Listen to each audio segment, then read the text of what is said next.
American Motors Sales Corporation presents in-dealership service training on the Service Advisor, Key Communicator.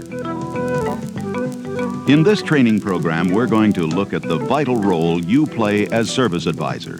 The training program includes this film strip and a film reference book. Your film reference book highlights information presented in the film strip. In addition, it contains techniques for communicating with the customer and mechanic, tips for service selling, and methods for self-appraisal.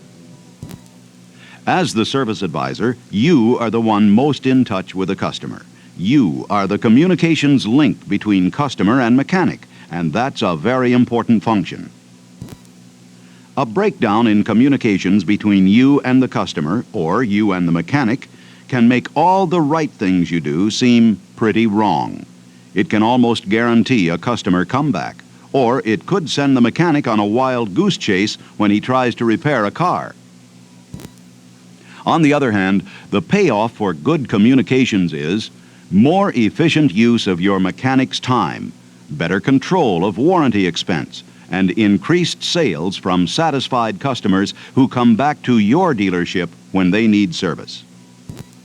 In this film strip, we're going to take a close look at the 6 guidelines you see here.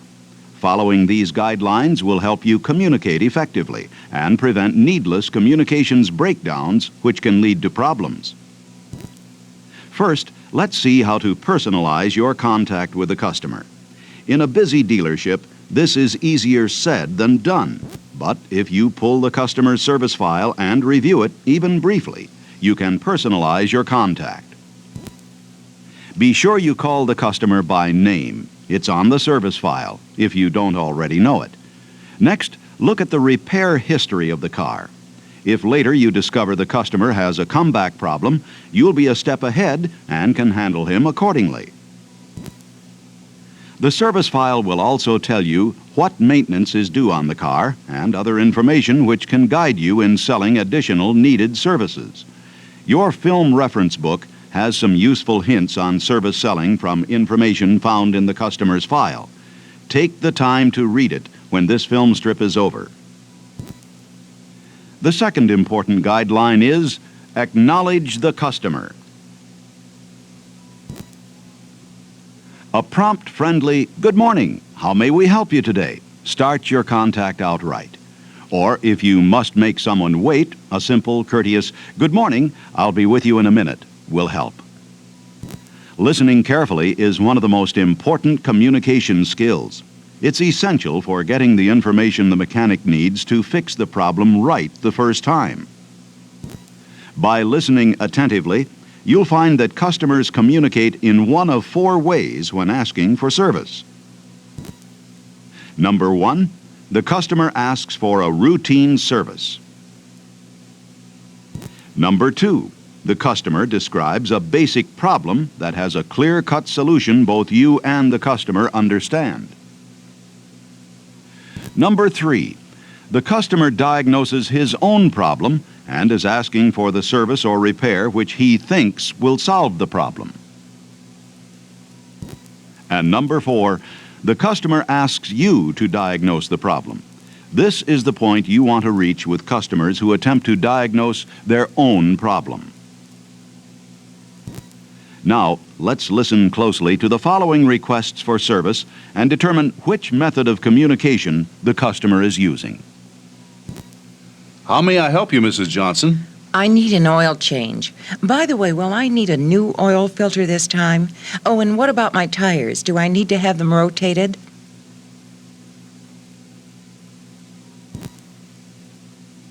She's asking for routine services. Even though she has questions regarding filter replacement and rotation of tires, no diagnosis is necessary. You can enter her service needs on the repair order. But what if she needs an actual repair? My left headlight is broken. It must have been hit by a rock when I was on the way to work yesterday.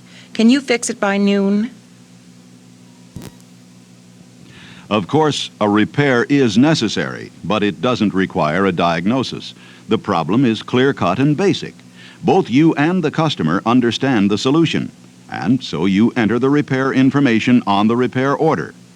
Now, let's take another example of a request which seems to be for routine service. I'd like a front end alignment, and while you're at it, balance and rotate the tires.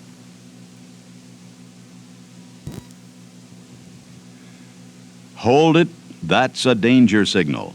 It may sound like the customer is asking for routine service, and maybe she is, but it's also possible that there is a problem, and she assumes that the problem will be solved by a wheel alignment and tire balance. Amateur diagnosis by the customer spells trouble for the service advisor.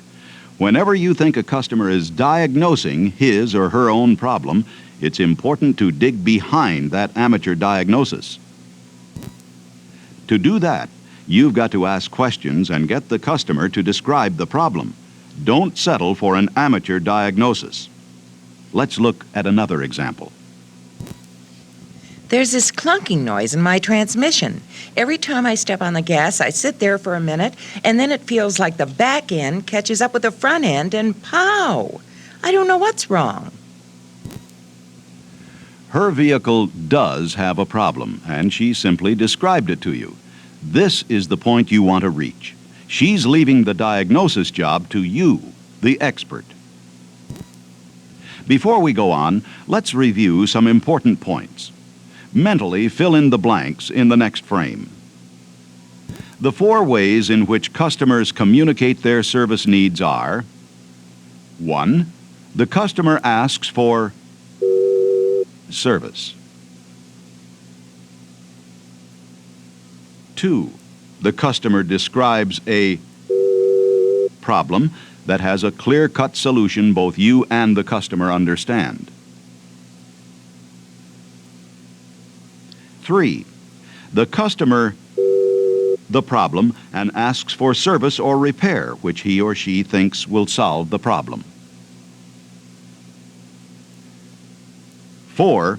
The customer describes the problem and wants to do the diagnosis.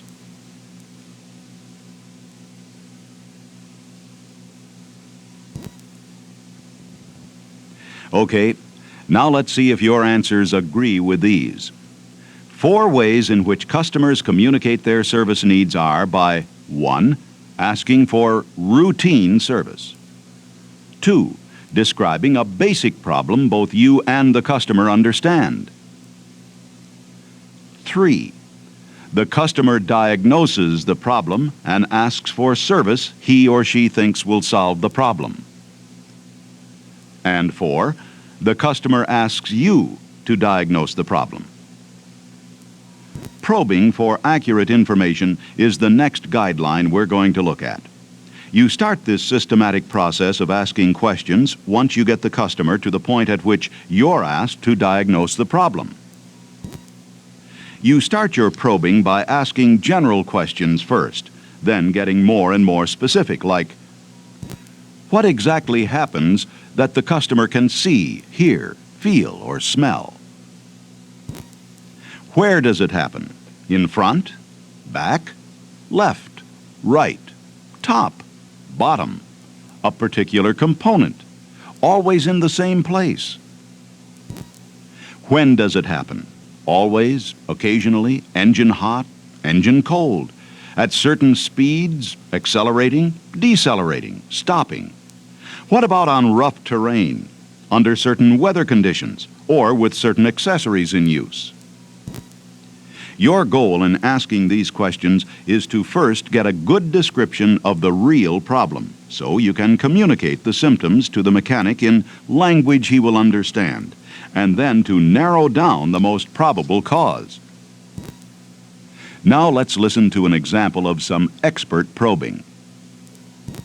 Remember, vehicle mileage and previous service done by your dealership or anyone else should always be considered. Good morning, Mrs. Johnson. How may I help you? My car isn't running right. What seems to be the problem? I don't have any power. I think I need new spark plugs. Why do you say that? Does the engine seem to be missing? Well, it sort of sputters. 1 minute it runs fine, and then when I step on the gas, it almost dies out. That sounds like it's cutting out or hesitating to me. When does this happen? All the time, or does it come and go? As long as I drive steady, say under 20 miles an hour, it runs fine. But as soon as I try to go faster, it starts quitting on me. Oh, sounds like it's cutting out all right. We'll road test it to be sure. But first, let me ask you... As you can see, by asking general questions first and then becoming more specific, you can take the owner's description of the problem and then translate it into mechanics language, like cuts out. Cuts out should be written on the repair order. This tells the mechanic exactly what you believe the problem is. The engine cuts out. You have differentiated between cuts out and, for example, a miss. Once you've converted the owner's description into mechanics language, it's time to identify, or at least narrow down, the most probable cause of the problem. Don't force this step. In some cases, you may not be able to identify a single probable cause. Remember, you're not attempting to make a final diagnosis, just to guide the mechanic as much as possible. Now, Mrs. Johnson, when exactly did your engine begin cutting out? Well, I'm not sure. I think it's been about 2 weeks. Can you remember anything unusual that happened while you were driving? Why, yes. Last week I ran out of gas. Come to think of it, that's when my car started missing. Does your engine cut out in the same regular pattern, or has it gotten better or worse? It does it almost all the time, like I said before, over 20 miles an hour. Does it cut out when the engine is hot or cold, or both? Both, hot and cold. Well, you might be right needing those spark plugs, Mrs. Johnson, but it sounds to me like you have a fuel system problem. Why don't we check that out first? Let's briefly review the pattern of the transaction we've been listening to. First, the customer described the problem, which the service advisor translated into mechanics language. Engine cuts out. Then, by asking plenty of general and specific questions, the probable cause was identified, a problem in the fuel system. Most of the key questions which identified the probable cause of this customer's problem can be used in almost all situations. When did the problem start? What were the driving conditions when it started? Is it a constant problem? Is it getting better or worse? Does it change when the engine is hot or cold? Once your questioning has helped identify the problem and most probable cause, use good judgment to determine whether a road test is necessary. If so, use your senses to verify what you've learned from the customer. By probing for accurate information, you have completed the communications link between customer and mechanic, and have gone a long way toward directing the mechanic to the real problem so he can fix it right the first time. In the next segment of the film, we're going to review a system for properly filling out repair orders. We're going to use a Service Protection Plan repair order, but you'll find that most of what we'll discuss applies to any repair order. Repair order information must be clearly written so the mechanic, cashier, or anyone else can read it easily. Begin by entering all customer information, including name, address, and telephone number. Be sure to obtain both the customer's home and business telephone number. You'll need them to contact the customer if additional work is required or work cannot be completed at the price or time promised. Next, enter vehicle information. The vehicle identification number, year, make, model, license number, and mileage. Now, perform a vehicle inspection.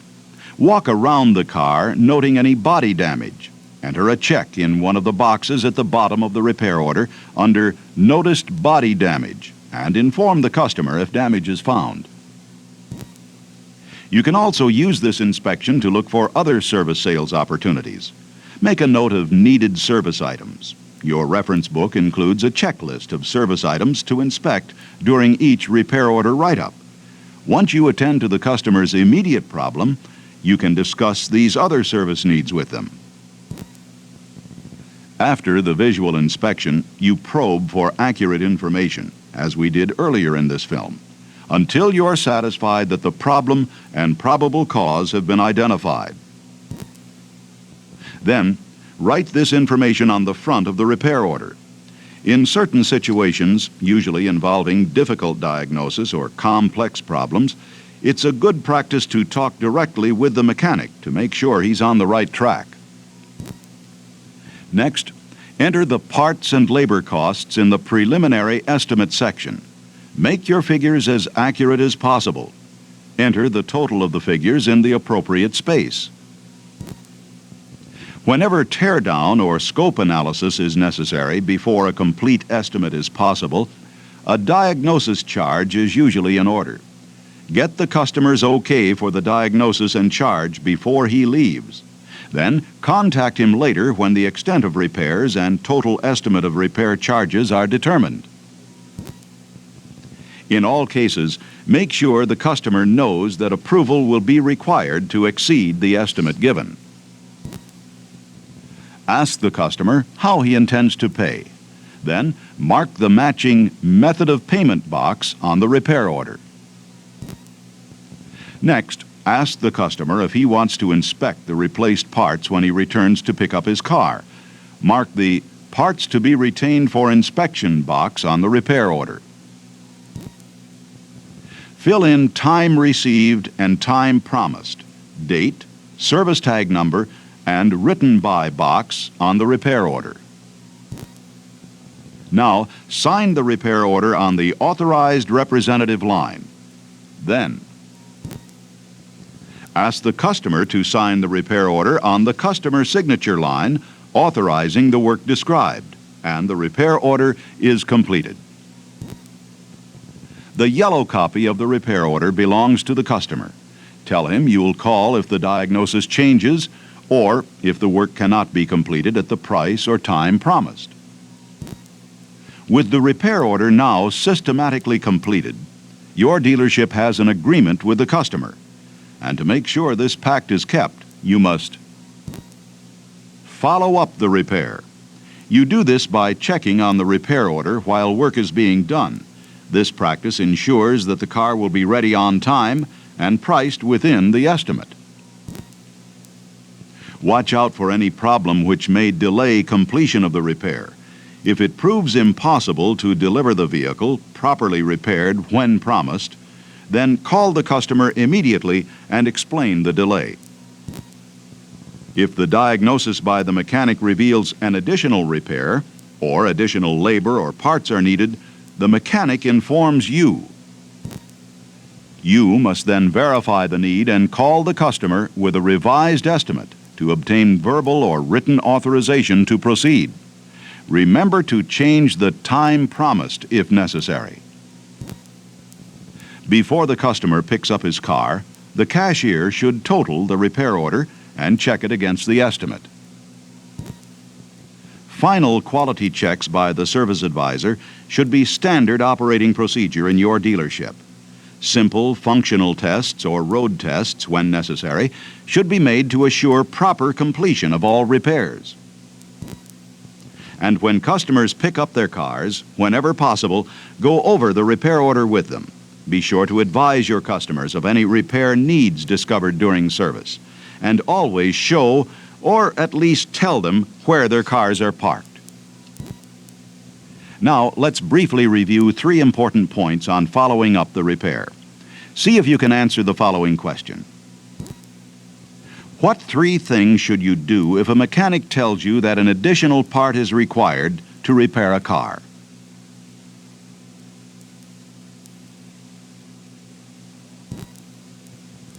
First, verify the need. Second, revise the estimate on the repair order to keep it complete.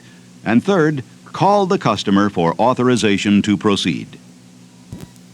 Finally, let's review the 6 guidelines for good communications that we covered in this film strip. They were: personalize your customer contact, acknowledge the customer, listen carefully, probe for accurate information, systematically complete the repair order, and follow up the repairs. Following these guidelines can help you do an even better job as a service advisor for yourself and for your dealership. Also, take the time now to read your reference book.